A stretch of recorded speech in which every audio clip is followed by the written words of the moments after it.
Learn English through story. The artist and the canvas.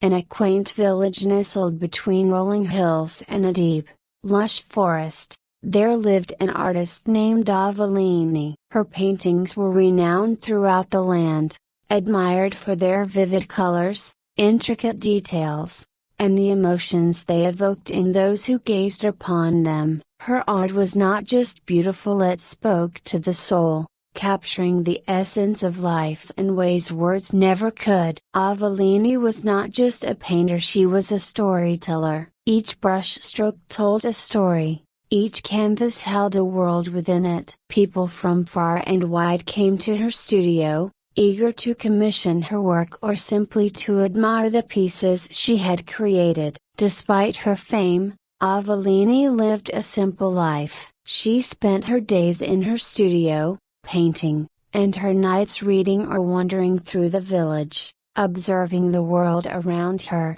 However, as time passed, Avellini began to feel a sense of unease. Her paintings, while beautiful, began to feel repetitive to her. The same themes, the same emotions, the same techniques. She felt as though she had reached a plateau, unable to create anything new or groundbreaking. She longed to create a masterpiece that would transcend all her previous works, something that would leave a lasting impact on the world. One day, while Avellini was sitting in her studio, lost in thought, an old man entered. His clothes were simple, his face weathered with age, but his eyes sparkled with a wisdom that belied his years. He introduced himself as Elias, a traveler who had heard of her talent and wished to see her work. Avellini welcomed him and showed him around her studio. Elias admired the paintings,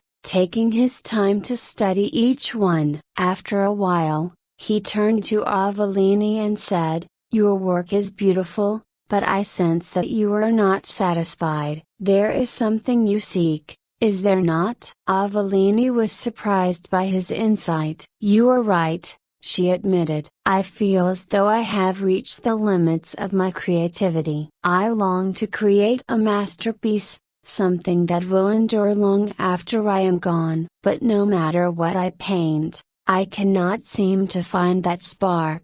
Elias nodded thoughtfully. "The masterpiece you seek cannot be found by simply applying paint to canvas. It is not the result of technique or talent alone. It comes from something deeper, something that transcends the physical world." Avellini frowned. "What do you mean?" Elias smiled. "To create a true masterpiece, you must go beyond what you know. You must be willing to explore the unknown, to step into the darkness without fear. Only then will you find the light you seek." Avellini was intrigued, but also confused. "How do I do that? How do I find this light?" Elias looked at her intently. "There is a legend of a mystical canvas hidden deep within the forest. It is said that this canvas has the power to reveal the innermost desires and fears of the artist who paints on it. But beware, for it also demands a great sacrifice. If you wish to find this canvas,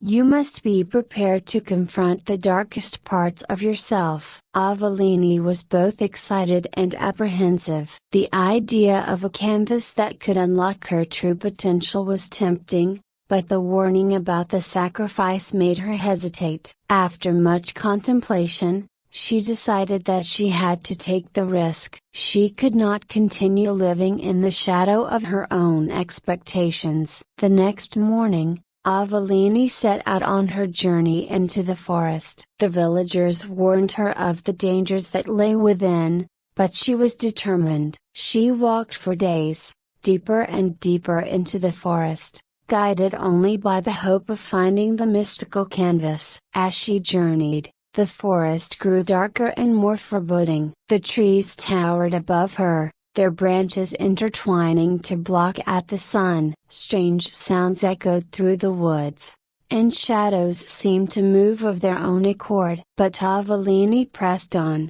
her resolve unshaken. Finally, after what seemed like an eternity, Avellini stumbled upon a small clearing. In the center of the clearing stood an old, withered easel, and on it, a blank canvas. The sight of it sent a shiver down her spine. This was the canvas Elias had spoken of. Avellini approached the canvas cautiously, her heart pounding. She took out her brushes and paints, and without knowing why, she began to paint. As soon as her brush touched the canvas, she felt a surge of energy, unlike anything she had ever experienced. The colors on her palette seemed to come alive, swirling and blending on the canvas in ways she could not control. The painting took shape rapidly, as if guided by some unseen force. Avellini was both the creator and the observer, watching in awe as the images unfolded before her eyes. The canvas depicted scenes from her life, memories she had long buried, dreams she had forgotten, and fears she had never faced. She saw herself as a child, full of wonder and curiosity, painting for the first time. She saw the joy in her parents' eyes as they encouraged her talent. She saw the moments of doubt and insecurity as she grew older, the pressure to succeed, the fear of failure. She saw the relationships she had neglected in pursuit of her art, the love she had lost, and the pain she had caused. Tears streamed down Avellini's face as she continued to paint. Unable to stop, the canvas revealed everything she had kept hidden, everything she had refused to acknowledge. It was both beautiful and terrifying, a mirror of her soul. When she finally stepped back,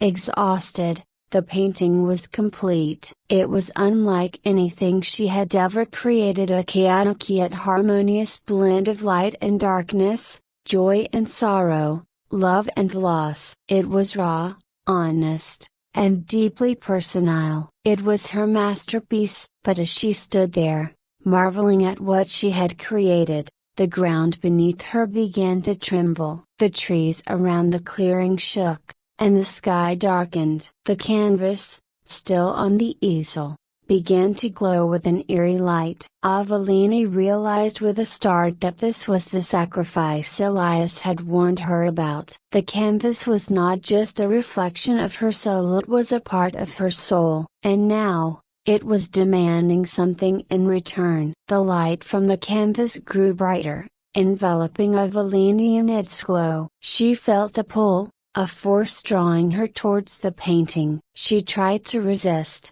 but it was too strong. In that moment, she understood the true nature of the sacrifice. The canvas demanded her essence, her life force, in exchange for the masterpiece she had created. Avellini could feel herself fading, her strength waning. But even as she felt her life slipping away, she did not regret her decision. She had found the light she had been searching for, the spark that had eluded her for so long. She had created something that would endure, something that would touch the hearts of others long after she was gone. With her last breath, Avellini smiled, accepting her fate. The light from the canvas grew blinding, and then, with a final burst, it disappeared, leaving the clearing silent and still. The next morning, the villagers found Avellini's lifeless body in the clearing, her face serene and at peace. Beside her, on the easel, was the painting, a masterpiece so profound, so powerful, that it left all who saw it speechless. It was as if the painting had a life of its own, radiating the emotions and experiences of the artist who had created it. The villagers took the painting back to the village and placed it in the town hall, where it became a source of inspiration for generations to come. People traveled from far and wide to see the painting, drawn by its beauty and the mystery surrounding its creation. Avellini was remembered not just as an artist, but as a woman who had given everything for her art. Her masterpiece became a symbol of the power of creativity, of the sacrifices that true art demands, and of the light that can be found even in the darkest of places. And so, Avellini's legacy lived on, not in the wealth or fame she had once sought, but in the painting that captured her soul, a masterpiece born from the depths of her being, a testament to the transformative power of art. I hope you enjoyed the story. If you enjoyed, then please like and share this video, and don't forget to subscribe our YouTube channel. Thank you for watching.